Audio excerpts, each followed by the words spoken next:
Well, that semester was harder than expected. I should really make another Shortlines Runners and comment. Haven't made one in, nearly 3 months. Well, let me check out what's happened. A lot. This opening sketch is terrible. What? Hello, everybody. My name is Shortline819, and welcome back to Shortlines Runners and comment. And today, we'll be doing a quick recap of all the merger-related events of the past 3 or so months. A lot of stuff has happened, so I won't be able to cover everything in much detail, but I hope this suffices.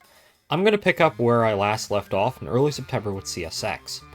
But before I get into that, I want to note that I am a stockholder in UP, and CSX, and do stand to financially benefit from the deals I discuss. This is not financial advice in any way, and do your own research before coming to your own conclusions. I did also vote yes on the merger during the shareholder vote, so please keep that in mind. So, back to CSX. On the surface, things seem to be looking up for CSX during that time, back in September.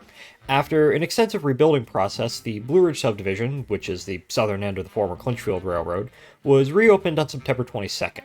That line was heavily damaged by Hurricane Helene last year. This was followed on September 26th by the reopening of the Howard Street Tunnel in Baltimore. This is a part of a larger project by CSX to allow double stacks through the Port of Baltimore and up and down the East Coast more broadly. Despite these triumphs, the storm clouds were gathering over Jacksonville. The UP-NS merger had put a lot of pressure on CSX to respond. Then CEO Joe Heinrichs downplayed any merger, preferring to form new partnerships with other railroads. This led Ancora, a well-known activist investor, to push for the ousting of Heinrichs. On September 29th, Ancora got their wish. The CSX board fired Heinrichs and replaced him with Steve Angel. Angel was previously the CEO of the industrial gas company Praxar, and became the CEO of Linde upon the two companies' merger in 2018. CSX says that Angel is, quote, a visionary in creating long-term value and an expert in guiding companies through significant transformation, i.e. he's good at boosting financials and also mergers. Despite concerns, Angel has seemingly committed to keeping CSX on a path similar to the one Heinrichs was trotting, with one exception, of course, that being mergers. While Angel states that his primary job is to turn CSX into, quote, the best performing railroad in North America, unquote, and that partnerships with other railroads will continue to be pursued, should a good merger opportunity present itself, CSX would go for it. Despite CSX's change of heart when it comes to mergers, it appears to be the odd one out at a dance of 3, possibly 4 people. Both BNSF and CPKC have come out vigorously against any future mergers, creating websites and issuing white papers explaining their opposition. The two are urging shippers to raise hell against UP-NS during the Surface Transportation Board hearings, even offering templates for opposition letters that can be sent in.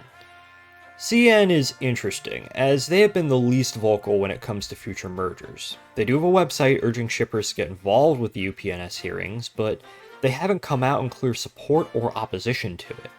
This could indicate that CN might be looking at a merger of their own, possibly with CSX, or they might be UP-NS's option for solving their various overlap issues. Whatever concessions CN or another railroad may get might be lesser than some, including myself, had expected.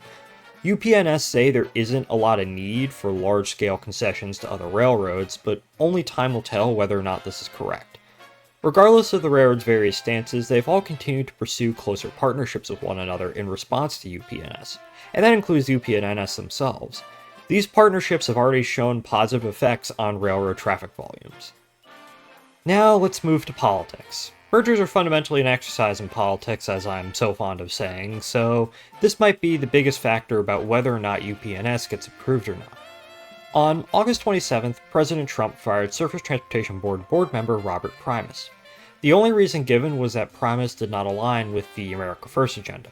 It should be stressed that Primus was the only board member to vote against the CPKC merger in 2023. Primus is now challenging his firing in court as illegal.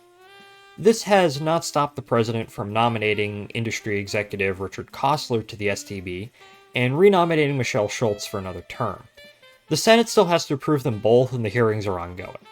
Both avowed independence in their decision-making. Now, note there still would be a vacant seat on the board even if the two are approved, which I guess means that Primus could return if he wins his lawsuit.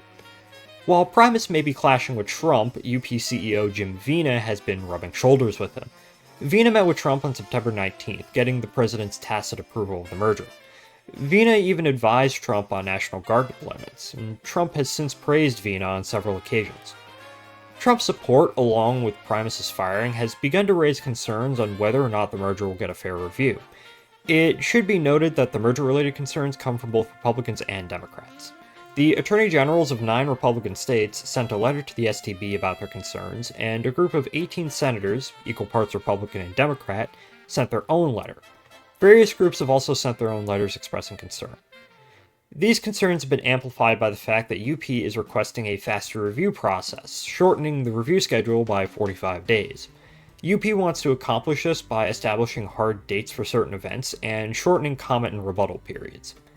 UP justifies this by saying that the merger, quote, does not present any complex competitive or operating issues, unquote.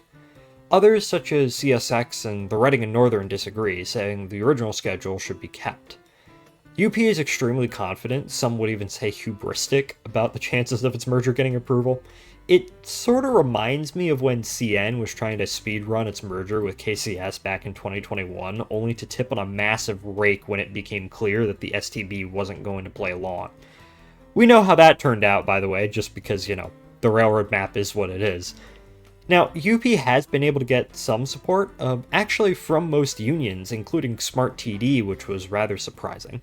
Some shippers have come out in favor of the merger, and most recently the states of Nebraska, Georgia, and West Virginia have voiced their support for the merger as well. Shareholders naturally approved the merger, with 99% of them being in favor. So that's what's happened in my absence. Obviously a lot more did actually happen, and there are a lot more details to all the stories I briefly talked about, but I'd recommend you go dig into them yourselves. UP and NS intend to submit their formal merger application to the STB around December 1st. Maybe they've even done it by the time this video has come out, but needless to say, that'll kick off a whole new phase of this interesting saga. Hopefully I'll be here to cover it. So, what do you think? Do you think the chances of the merger getting approved have gone up or down? I certainly think they've gone up. Will the STB be able to give the merger a fair review? What will happen with CSX? Will we be getting big Reading and Northern? Please comment below, and tune in to find out next time on the North American railroad industry and Shortline Rail News and Comment. See y'all in the next one. Goodbye, everybody.